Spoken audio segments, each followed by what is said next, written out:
That son of a bitch! Why, Triple H? You son of a bitch! Why? Tell me why! Damn Triple H! Damn his soul! You son of a bitch!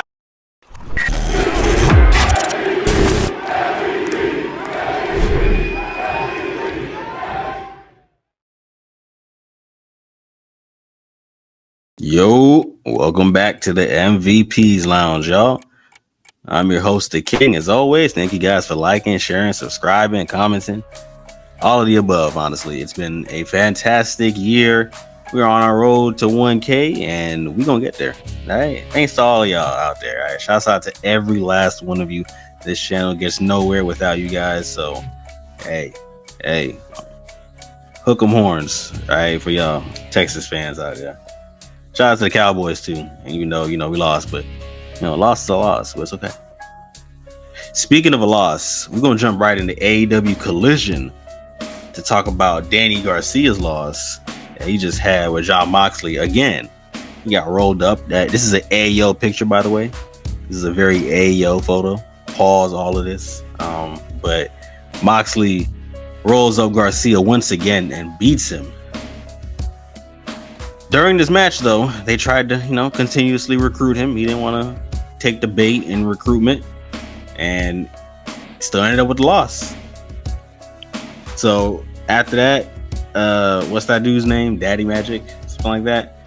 Tried to console Garcia in his little times of loss, and Garcia was not with it, and grabbed the mic and said, I've been in AEW for about over 4 years now. And it's been a good tenure, but sometimes good isn't good enough, and then drop the mic and left. And it's the truth. It is the truth, because you get to a realization. Sometimes you get to a point in life where you're in this company for so long and time kind of just flies by, Time flies by when you're in a place for so long that you just blink and you don't even notice it. So Garcia's been here for that long. And he's peaked at the TNT title. He started out, joining the Jericho Appreciation Society, and he thought that was going to elevate him, and it didn't really get him anywhere. It's very unfortunate for him specifically. Very unfortunate for Garcia in terms of his story. So when you think about Moxley and the Death Riders' agenda to elevate people or get rid of them that have been in the company for so long and they haven't elevated themselves up to any point, this is a good example of that. So maybe it's time Garcia take matters into his own hands, and maybe it's time Garcia joins the Death Riders. Him and Kris Statlander. We'll get to Kris Statlander later on, though. All right.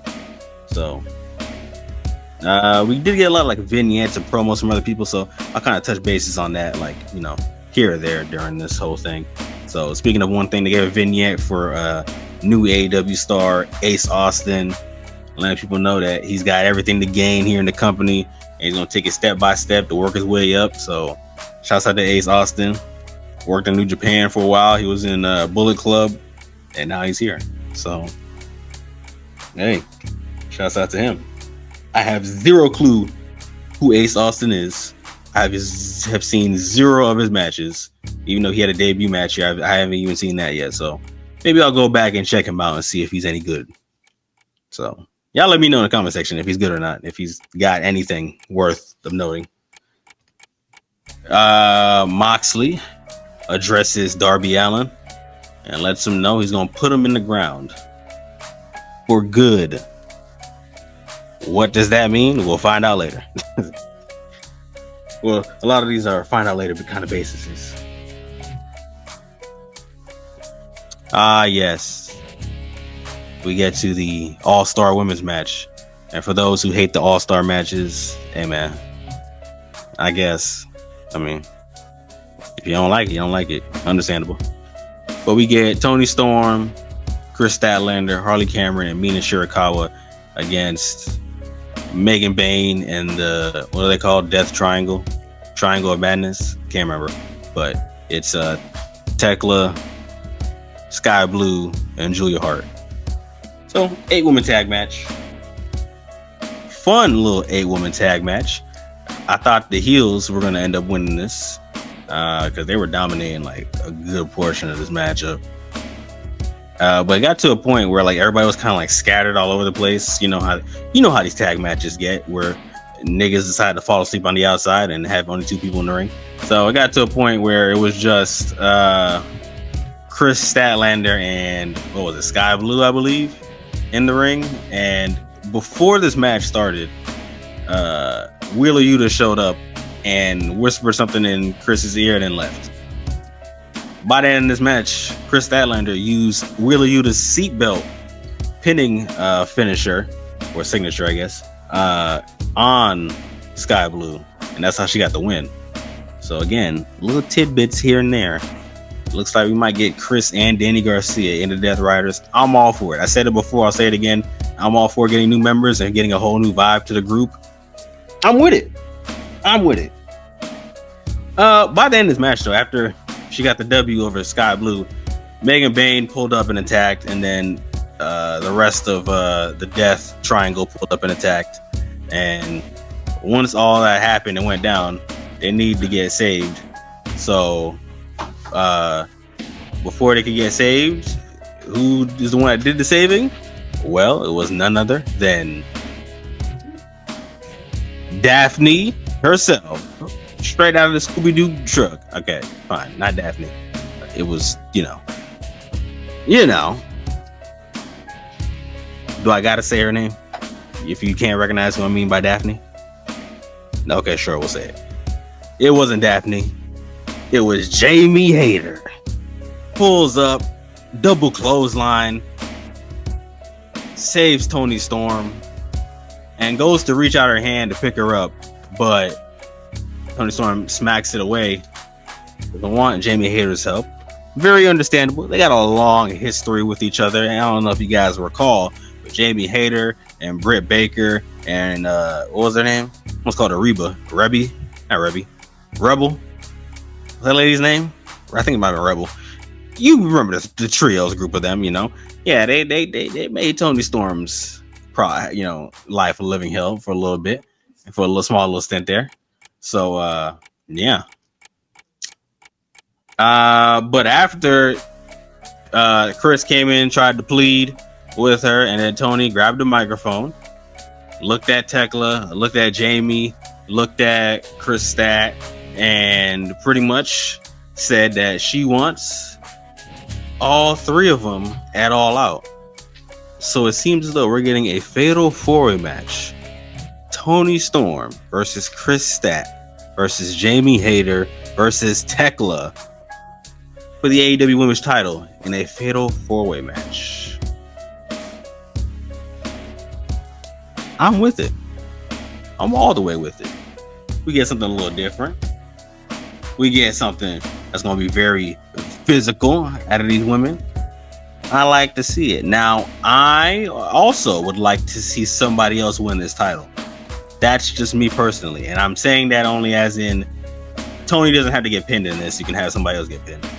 You know, I think this would be a nice way of getting the belt off of Toni without having her to force herself to find new opponents again and again and again and again and again, kind of thing. So this way you can get the belt off her, put on someone else, and start something new there. I mean, think about it. What if Kris wins it and she brings the belt to the Death Riders, you know? That's interesting story there. Or Jamie finally reclaims glory in her new Daphne form. Or maybe Tekla, the newcomer, is AEW Women's Champion. I don't know. You get a lot of possibilities, a lot of different things you can get out of either of these women winning rather than keeping it on Toni, you know, kind of thing. Some stuff I don't really want to talk about. So we're gonna make this quick. FTR beat up on Adam. I don't know what his dude's name is. Adrian Priest.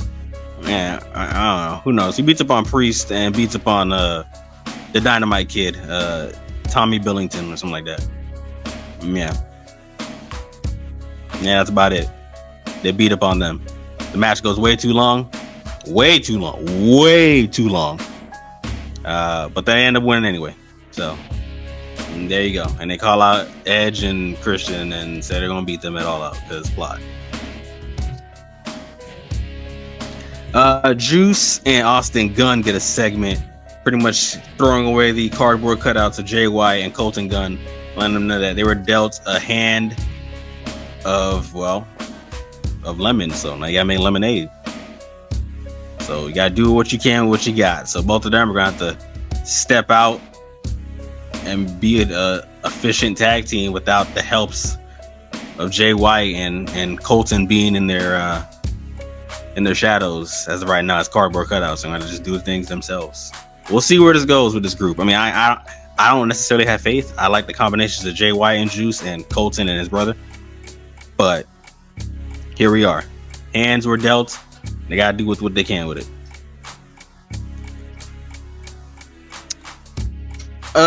Anthony Bowens, 5-tool player, the pride of professional wrestling, outside saying he's pretty much been, representing AEW at like small little charity events and other things like that. And he's happy that Billy Gunn and Max Caster aren't here to make his life a living hell. So all is well.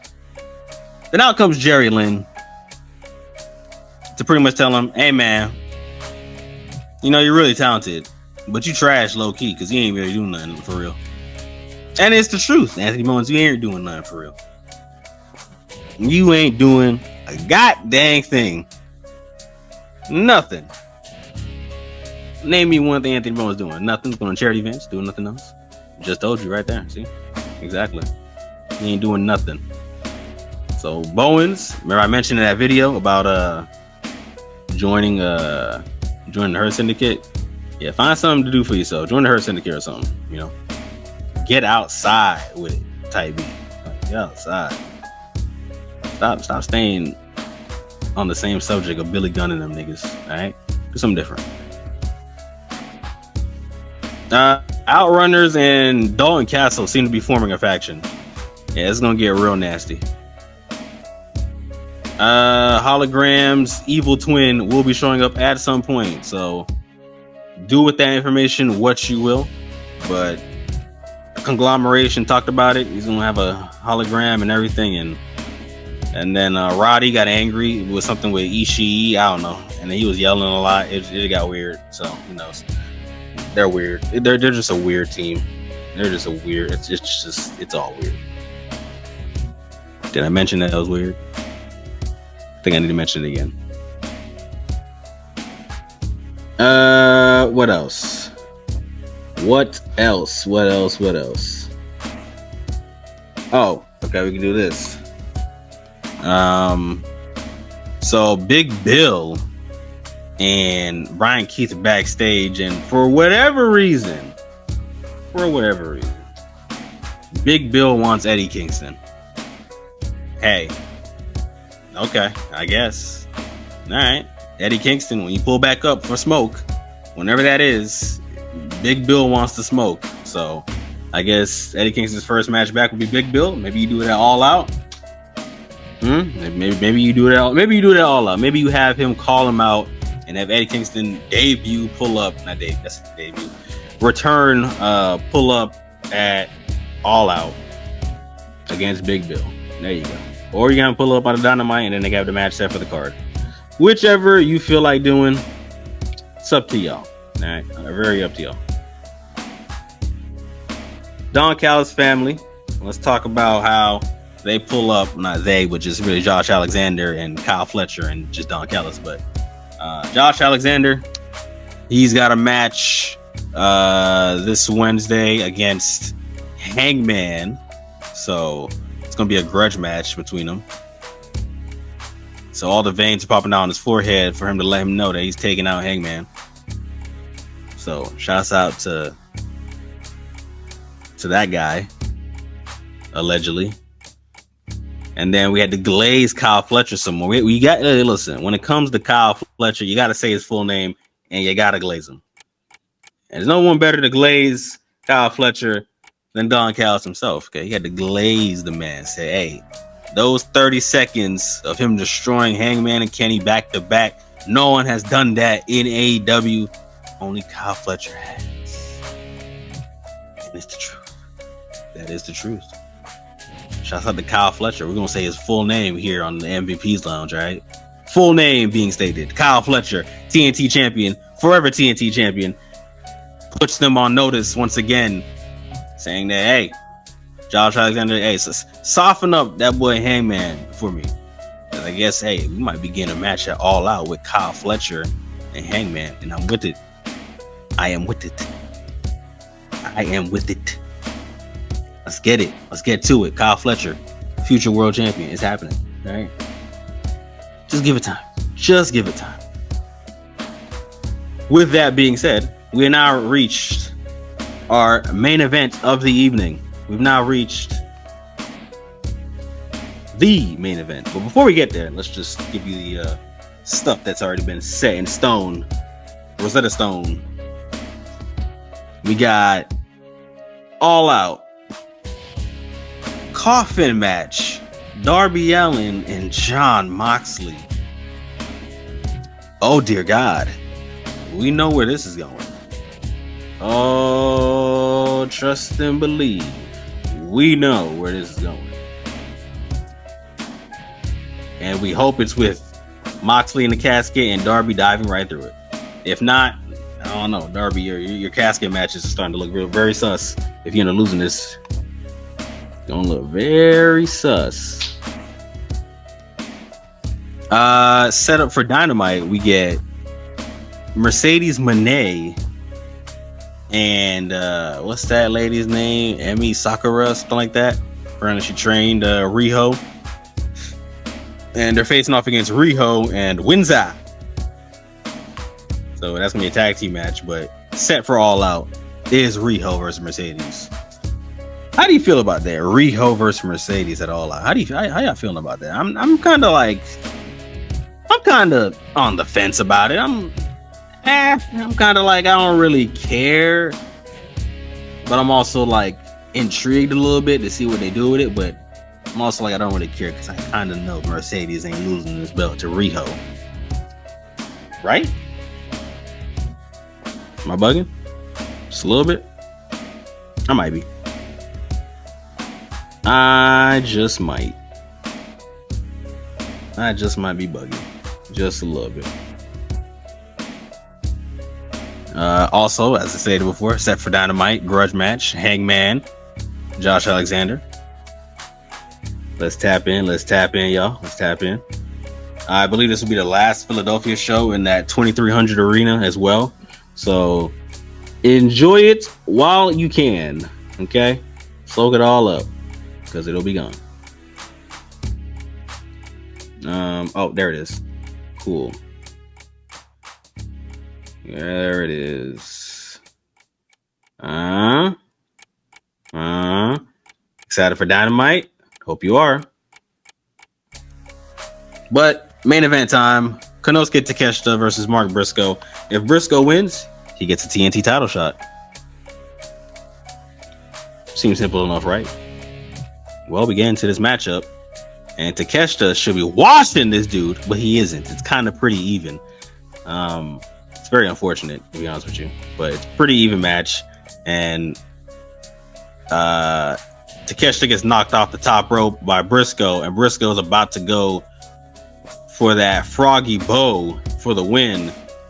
But no, he does not. He gets clocked in his head by none other than MJF. Newly married MJF, by the way. So should be on his honeymoon right now, but he's not, because he has to make sure he costs Mark Briscoe his shot at a belt. Same way he cost him his belt.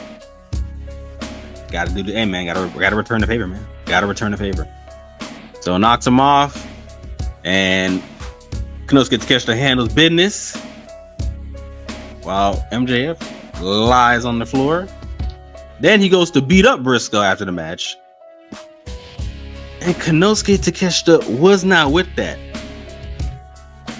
No sirree. No, he was not. He was not with it at all. Yeah, it's look. It's up.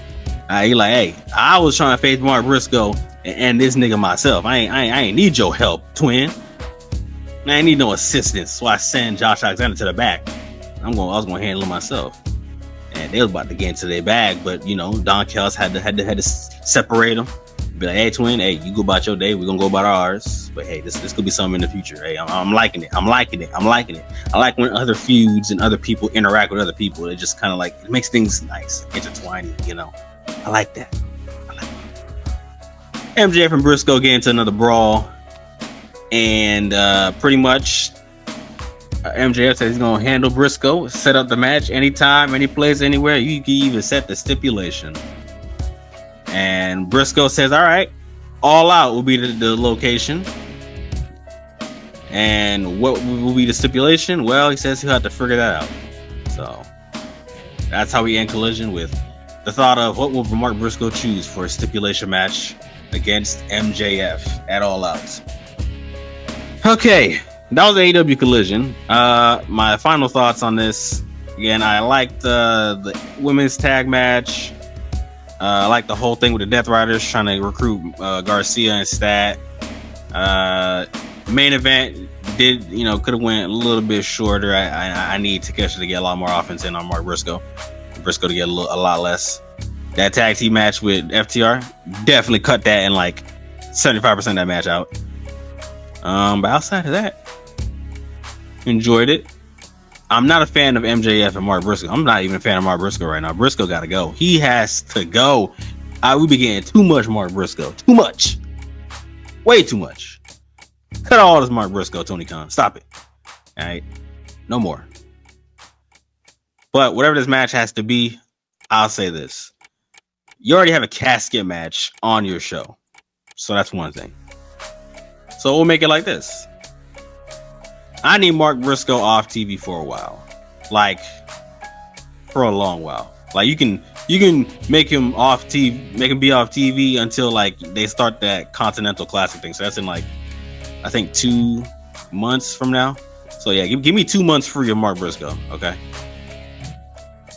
I need it to be a loser leaves AEW kind of thing, or something of that magnitude or matter in stipulation. So do something like that so we get this dude off our TV screens. All right, do something along those lines. An extreme, because again, you already have a casket match on that card. You don't need to oversaturate your stuff and add on top type of thing. So yeah. All right, cool.